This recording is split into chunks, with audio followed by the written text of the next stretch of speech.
Et en fait, c'est très simple, la Bible nous dit comment on peut recevoir le Saint-Esprit. Dans Éphésiens chapitre 1, au verset 13, il est dit « En qui vous aussi vous vous êtes confiés, après que vous ayez entendu la parole de vérité, l'évangile de votre salut, en qui aussi après que vous avez cru, vous furent scellés de ce Saint-Esprit de la promesse, lequel est le gage de notre héritage, jusqu'à la rédemption de la possession acquise à la louange de sa gloire. » Donc, que nous dit Éphésiens chapitre 1, versets 13 et 14 ?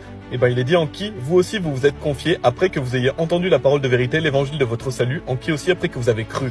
Donc en fait, quand est-ce qu'on reçoit le Saint-Esprit ? Le jour où on place sa confiance en Jésus-Christ, le jour où on croit en l'évangile. L'évangile, c'est la mort, l'ensevelissement et la résurrection de Jésus-Christ.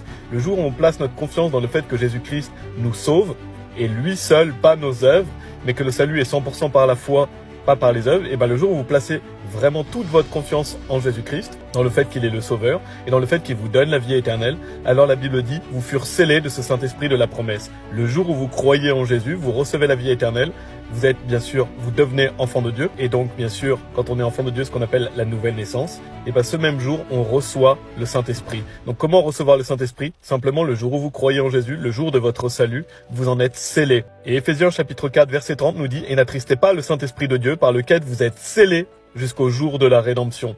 Donc il y a un scellage qui a lieu. Qu'est-ce que ça veut dire ? Ça veut dire que le Saint-Esprit vient vivre en vous et que vous ne pouvez pas le perdre. D'ailleurs, Jésus-Christ nous dit qu'il demeure avec nous pour toujours. Ça veut dire quoi ? Ça veut dire qu'une fois que le Saint-Esprit est en nous, on ne peut pas le perdre. C'est qui prouve qu'on ne peut pas perdre le salut. Puisqu'une fois que vous êtes scellés du Saint-Esprit, le Saint-Esprit vit en vous, vous êtes enfant de Dieu, vous avez la vie éternelle, donc vous ne pouvez pas perdre votre salut. C'est ce que dit la Bible. Si vous en êtes scellés jusqu'au jour de la rédemption, c'est bien la preuve qu'on ne peut pas perdre le salut. Donc le jour où on croit en Jésus, on reçoit le Saint-Esprit. Le Saint-Esprit vit en nous pour toujours. On a l'assurance d'aller au paradis. Donc si Jésus-Christ revient pendant notre vie, alors quand vous êtes sauvés, oui, vous serez enlevés.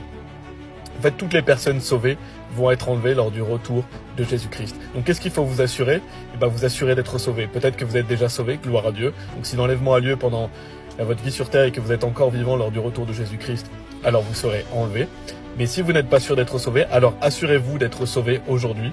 Assurez-vous d'avoir votre place réservée au paradis. Regardez la vidéo YouTube en lien sur l'accueil si vous n'êtes pas sûr d'aller au paradis, parce que ça explique en détail comment être sûr d'aller au paradis. Et simplement, en plaçant votre confiance en Jésus-Christ, vous avez l'Esprit Saint. Et donc, si l'enlèvement a lieu pendant votre vie, vous serez enlevé. Donc, assurez-vous d'être sauvés, parce qu'on ne sait pas combien de jours il nous reste sur terre. Et si vous mourrez sans Jésus-Christ, si vous mourrez sans l'Esprit Saint, alors vous irez en enfer. Pourtant, c'est si simple d'être sauvé, de recevoir le pardon des péchés. C'est par la foi en Jésus-Christ. Dieu soit loué.